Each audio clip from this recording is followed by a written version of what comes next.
예, 이번 시간에도 임용환 박사님 모셨습니다. 반갑습니다. 네, 안녕하십니까. 예. 오늘 주제는 어떤 걸로 할까요?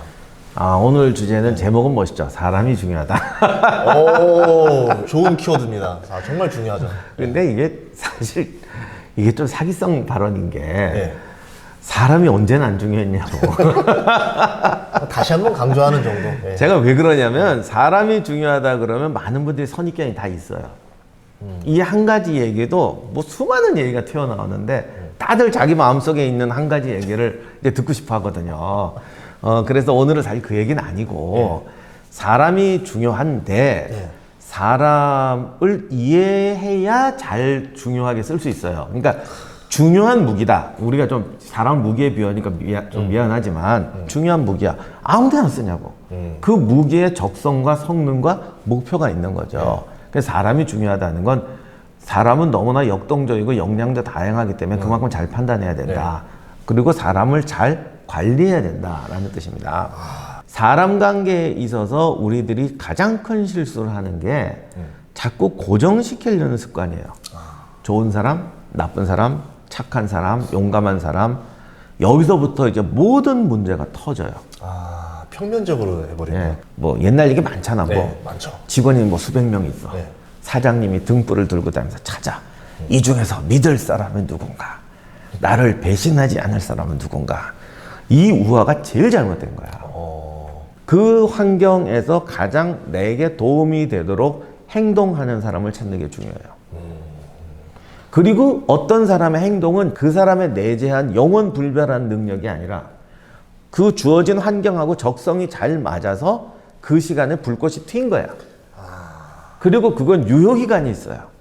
이거를 사람을 무슨 너무 이렇게 뭐랄까 대상으로 보고 이용해라 이런 뜻이 아니고 자기 자신도 마찬가지거든요. 그래서 사람은 항상 주어진 환경과 재능과 조건 속에서 최고의 시너지가 나는 순간을 찾아야 된다는 뜻이에요. 예. 그러면은 뭐 역사에서는 어떤 이야기가 있을까요? 춘추 전국지대 때 왜 유명한 제자 백가들 있잖아요. 그 중에서 이제 제일 애매한 사람이 종횡가라고 있죠. 잘 모르는 사람 많을 거예요. 예. 근데 이게 또 희한한 게 보통 제자 백가 그럼 유가, 법가, 도가 막 이래요. 예. 성공한 사람 아무도 없어. 유가, 공자, 맹자, 뭐 도라만 다니다 면접에서 평생 탈락했지. 법가는 요게 좀 희한해요. 법가는 몇 명은 성공했는데 뒤끝이 다 안 좋아. 목숨을 대가로 끝냈어. 업적은 좀 남겼지만. 도가 도 닦고 계셨죠. 예. 그래서 좀 유명한 묵가, 예. 침묵 속에 살았어요. 이렇게 나오면 이제 남는 게 없어. 정작 별게 없는 사람은 그래도 재상까지 다 갔어요. 어떻게 보면 제자백가 중에서 제일 권력 높이 갔던 사람은 종행가예요. 그럼 종행가가 뭐냐? 예. 그러니까 합종설과 연행설인데, 그러니까 진나라가 제일 세지니까 6나라를 묶어서 진나라랑 싸우자. 아니다. 진나라 중심으로 통일하자. 이래서 종행가라고 하는데, 어쨌든 뭐 그냥 쉽게 말하면 나라에 가서 이걸 하니까 뭐 세치혀로 농락했나 보다. 뭐 외교관이다. 뭐 이런 식으로 설명하는데, 제가 정말 간단히 말씀드리면 그런 게 아니고, 소진을 갖고 예를 들면 6나라가 지금 진나라한테 침공을 당해서 각계격파 당하게 된 거예요. 예. 그러니까 소진은 가서 연합해야 된다고 그랬어요. 연합해야 된다라고 하니까 그거는 다 동의를 하지. 그렇죠. 근데 중요한 건 6나라도 서로 싸운단 말이야. 그리고 궁극적으로 생존하는 길은 지금 세상은 어차피 한 나라만 남게 돼 있어. 진나라가 쳐들어오니까 우리가 연합해서 합치긴 하는데 결국 우리도 한 놈만 남을 거란 말이지. 언제까지 6이 붙어서 갈 수가 없어요. 그러니까 다들 생각은 일단 6이 뭉쳐서 막지만 최종 승자는 내가 돼야 된다라는 거죠. 이렇게 되면 이 연합은 언젠간 깨질 수밖에 없어요. 그래서 간단히 말하면 소진은 6개를 묶는 데는 성공했어요. 하지만 이 묶음을 언제까지 가져갈 수는 없어요. 결국은 깨져요. 균열이 나니까 소진도 쫓겨나게 되죠.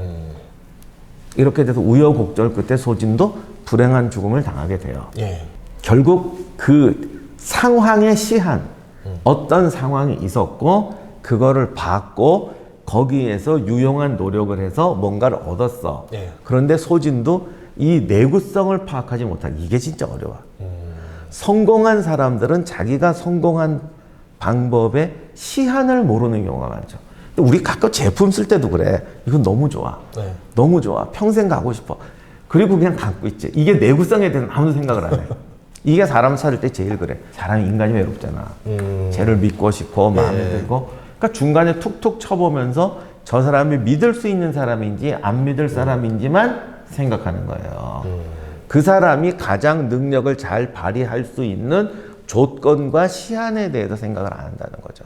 그건 자기도 마찬가지고. 그런데 그 시한을 어기게 되면 내가 쓰는 방법도 잘못되니까 리더가 잘못된 리더가 되게 되고 부하들도 또는 친구들도 그 역할을 해줄 수 없는데 의존하게 되니까 나중에는 불신이 가거나 배신했다고 생각하거나 아니면 그 사람은 그 사람 소진도 나중에 가보니까 이게 난파는 왜 하냐.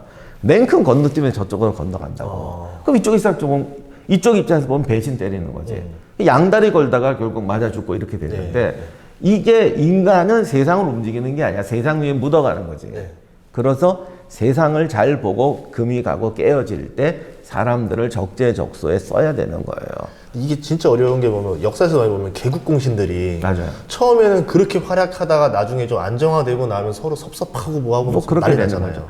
그러니까 사람이 깨어지는 자리에 있는 사람 보고 거기 있으라고 그래 놓고는 내가 너를 믿었는데 네가 나를 배신할 수가 있니? 그런데 사실은 리더가 잘못한 거지.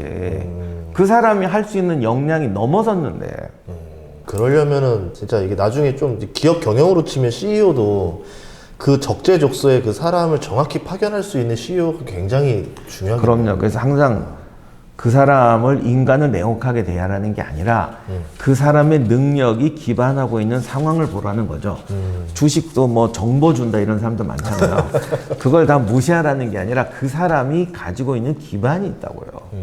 그거를 파악하는 게 전 중요하다고 봐요. 되게 중요한 말씀 해줬는데 그 뭐 주식 전문가들 뭐 얘기했지만 모든 상황에서 다 잘하는 사람들은 아닌 거예요. 예를 들어서 상승장에서 더 특출난 사람이 있고 하락장에서 더 특출난 사람이 있고 뭐 기술주가 좋을 때 특출난 사람, 가치주가 좋을 때 특출난 사람 다 각자 그 스페셜한 부분들이 있는데 사람들은 항상 모든 상황에서 이 사람이 다 잘하길 원하는 거죠. 근데 그런 사람은 거의 없잖아요. 그 유명한 임무형 전술이라고 있잖아요. 부한테 맡겨. 얼마나 편해. 편하죠. 네가 다 알아서 해. 그렇죠. 나는 너를 믿어. 네. 어마어마한 권력을 줬어. 알아서 해. 얼마나 행복할까 막 이러시는데 임무형 전술은 그런 게 아니에요. 믿는 게 아니라 그 사람을 정확히 판단해서 여기서 이거를 딱 정해주는 게 리더의 능력이야. 요 부분에 대해서 네가 이거를 알아서 해라라고 정확히 해줘야 되기 때문에 사실은 10배는 더 힘들어요. 사람들을 끊임없이 관찰하고 능력을 파악하고 테스트하고 그리고 전쟁은 항상 새로운 상황이 벌어지잖아. 거기서 알아서 해라. 난 너 믿었다. 이건 책임 전가죠.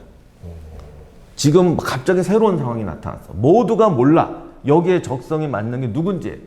그때 리더는 그대가 저기 가서 요 부분을 요렇게 해결해라라고 미션과 책임을 주는 거예요. 이게 정확해야 돼요. 이제 아마 이 영상이 나올 때쯤 되면 이제 카타르 월드컵이 한창일 거거든요. 근데 감독이 딱 그런 거 있잖아요. 이제 감독이 보면 이 선수들의 모든 특성을 파악하고 나서 내가 너한테 따로 작전 부여 안 할 테니까 너가 현장에서 맞춤으로 알아서 잘 해봐. 이 어떻게 보면 감독은 너를 믿어 이렇게 되는 거잖아요. 그러기 위해서는 어떤 상황에서 이 선수가 이렇게 능력을 발휘할 수 있다는 걸 다 계산하고 들어가야 된다는 거죠. 그렇죠. 그래서 리더는 사실 쉬운 게 아니고 쉽지 않다. 사람 다루는 건 쉬운 게 아니에요. 그러니까 그 어려움을 벗어나기 위해서 나는 리더. 이거는 책임 만기이기 때문에 반드시 실패합니다. 저도 그래서 뭐 주식에 대해서 뭐 하나 얘기를 더 하자고 하면은 2007년에 수많은 기업들이 컨설팅이라는 걸 받았었어요. 그 기업이 잘 되기 위해서 컨설팅을 이제 외부에서 많이 받았는데 2007년에 컨설팅 해준 사람들 정답이 다 뭐냐면 M&A 하세요. 지금 다 잘 나가니까. 근데 그리고 나서 그 다음에 2008년 맞은 거예요. M&A 했던 기업들 다 골로 갔거든요. 어떻게 보면 저는 생각해보냐면 기업의 컨설팅, 기업의 운명, 명운을 정하는 거를 왜 외부에다가 맡기는 건지를 모르겠어요. 어떻게 보면 내가 지금 현장에서 가장 오랫동안 했었던 사람들이면 그 정답을 더 잘 알고 있을 건데 너무 외부의 사람들이 더 잘할 거다라는 믿음을 갖는 것도 아닌 것 같다. 그래서 저는 어떻게 보면은 그 기업을 고를 때 그 업계에서 이제 산전수전 겪었던 좀 경험이 풍부했던 사람이 CEO가 되면은 좀 더 좀 신뢰할 수 있지 않을까. 그것도 아까 말씀하셨던 대로 어려웠던 시기를 겪어봤던 사람이 다음번 어려운 시기도 잘 겪을 거 아니에요. 그래서 정말 사람이 중요하다 이런 생각을 많이 합니다. 요새 보면 뭐 CEO 때문에 2021년, 22년 별의별 사건들 많았거든요. 네, 그래서 저도 이렇게 좀 교훈을 좀 얻게 됐습니다. 이번 시간을 들으면서 사람의 중요성, 그리고 이제 그 사람들을 이제 어떻게 우리가 잘 활용을 해야 될지 이런 것들을 들었는데, 이거는 뭐 주식을 떠나서 만고불면의 어떤 진리를 좀 얻은 느낌입니다. 그래서 한마디로 말씀드리면 사람을 보지 말고 사람이 서 있는 땅을 봐라. 알겠습니다. 모두가 똑똑한 투자를 할 때까지 인문학 주식 많은 시청 부탁드리겠습니다. 감사합니다.